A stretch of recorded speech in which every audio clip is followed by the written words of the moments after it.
Hey, what's going on, guys? This is Kincaid or IcerinkEntry here, and today I'm bringing you another Black Ops 2 weapon comparison video. You guys seem to enjoy the last weapon comparison between the MK48 and the LSAT, so today we'll be comparing the QBB-LSW and the HAMR. Now, these are both light machine guns, and they're actually similar in quite a few ways. So first of all, the QBB-LSW is unlocked at level 4 in multiplayer, while the HAMR isn't unlocked until much later at level 37. Now, fire rate is a very interesting category for these weapons. The QBB has a very high fire rate for a light machine gun at around 935 to 940 rounds per minute, whereas the HAMR actually fires its first 7 rounds at that same fire rate, and then all the rounds after that fire at 625 rounds per minute.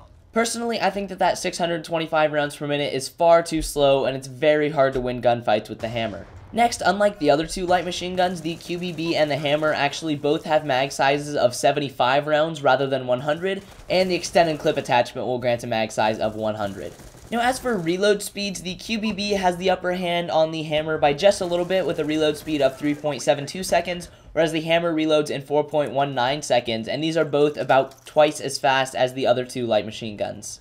Moving on, the HAMR outclasses the QBB in its damage and range with a damage of 40 to 24, meaning it will kill in 3 to 5 bullets, whereas the QBB has a damage of 35 to 20. It will also kill in 3 to 5 bullets, but the HAMR has a longer range, as I'll show you here.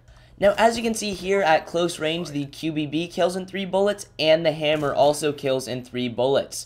When we take a step back, the QBB actually kills in 4 bullets, whereas the HAMR still is a 3-bullet kill.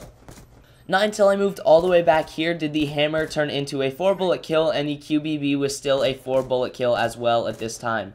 Moving even farther back, I found the 5-bullet kill range of the QBB-LSW, yet I did not find the 5-bullet kill range of the HAMR, so it's practically non-existent. Now lastly, I went ahead and tested the recoil of these weapons, and the QBB has a medium recoil while the HAMR has a low recoil, but you have to take into account that the HAMR fires much more slowly than the QBB-LSW does. Now that we've completed all of the necessary testing, here is the finalized chart recapping all of the information that we've gone over so far. Just go ahead and take a quick look at it in case you need a recap on any information.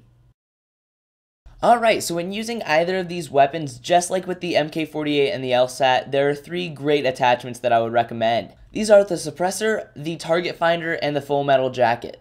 As I said in yesterday's video, the suppressor keeps you off the map, the target finder helps you easily identify your enemies, and the FMJ attachment lets you penetrate through walls much easier with light machine guns. So guys, it looks like it's pretty much time to wrap this one up, and personally, I think the QBB-LSW is much better than the HAMR, but that being said, I think both the MK48 and the LSAT are better than both of these guns. Honestly, the QBB 75 round magazine does not last long with its high fire rate. It's honestly kind of like a submachine gun with a big magazine but a lot of other disadvantages, and personally, I would really prefer the MK48 or the LSAT. But I like the QBB over the HAMR because the HAMR's 625 round per minute fire rate simply does not compete with pretty much any weapon in the game. Now, I know that some of you might not agree with what I'm saying, and that's perfectly fine. You can go ahead and look at the statistics throughout the video to make your own decision. Thanks for watching, and let's go ahead and move on to the outro. On screen now are 2 of my previous videos. The one on the left is the MK48 versus LSAT comparison, so you guys will definitely want to check that one out. And the one on the right is a RuneScape guide on how to kill blue dragons for magic experience. You can click IcerinkEntry to head to my channel, and as always, I would appreciate it if you guys could subscribe for more content, and definitely be sure to follow me on Twitter. I'll see you next video.